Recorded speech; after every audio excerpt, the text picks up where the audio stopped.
existing data is 30%. So this is the random forest algorithm, and I have shown one decision tree that has been branched, and it helps in the voting system. That is the main work of this paper. So this is the scatter plot, and here we can see the 5 fundamental properties. This is the properties which decides whether it will be the solid solution or amorphous or intermetallic. This is basically given by the Hume-Lethal rule, and these are the 5 fundamental properties. We have tried to correlate these 5 properties to each other through the scatter plot. This is the basically the library of Python, and we can see that diagonally this is all histograms, and all and we can't separate from each other. This basically indicates that not only the one character is enough to predict the phases. So from the scatter plot, we can also extract some mathematical calculations that is shown here. This is, we can see that the diagonally everyone is one.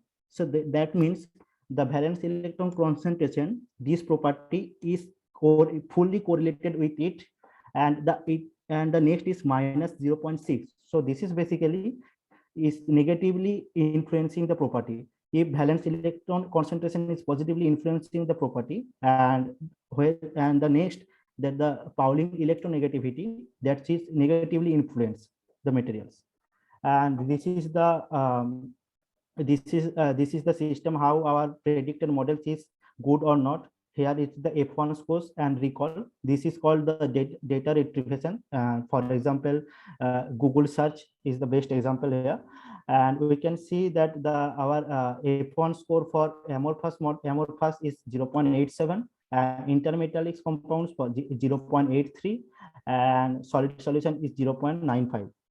And this is the confusion matrix, where we have indicated 0 as amorphous, and 1 is intermetallic, and 2 is the solid solution. And we can see diagonally that this is the seven properties are correctly predicted for amorphous, 5 correctly predicted for intermetallic, and 21 solid solution, and 1 is wrongly predicted as amorphous. So we can see that out of 36, the 33 diagonally 33 elements are correctly predicted. So our model is giving good result, so we can accept this result. And this is the other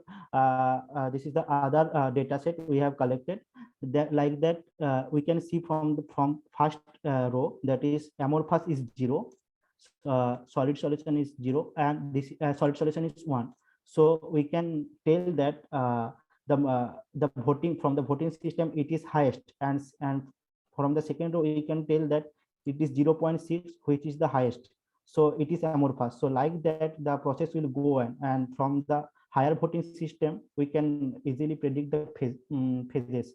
And this is the other algorithm that has been applied in these cases, and from all the algorithms we can see that the random forest is giving the best result, that is 91.66% accuracy. And as a conclusion, we can tell that the best features of predicting these phases are valence electron concentration and Pauling's electronegativity, and the other optimal features are atomic radius difference, enthalpy of mixing, and entropy of mixing. Thank you everyone for paying the attention. Thank you very much, Devsundar. We could entertain at least one question for sure. I have a question. Sure. A bit of suggestion. Can you guess, Devshankar, how many metallic elements are there in the periodic table? Yes, sir. Can you repeat your question, sir? How many metallic elements are there in periodic table, approximately? It is. I know you cannot remember right now. It is about 95, right? And suppose you design high entropy alloy, taking 3 elements at a time, it becomes what? Like you, I am also a metallurgist, so not good in mathematics. Approximately 95 C3, right? Yes, sir. And what is your data set? How many data are there in your data set? 119. So it is minority data. It doesn't represent the science of high entropy alloy as such, if you consider the possibilities across the period table as such. So it is nice to learn a tool, but when you apply, say, forest algorithm, random forest algorithm. Yes, sir. So it is nice to learn that, but when you apply that for a physical system, first thing you need to ensure whether it is consistent, right?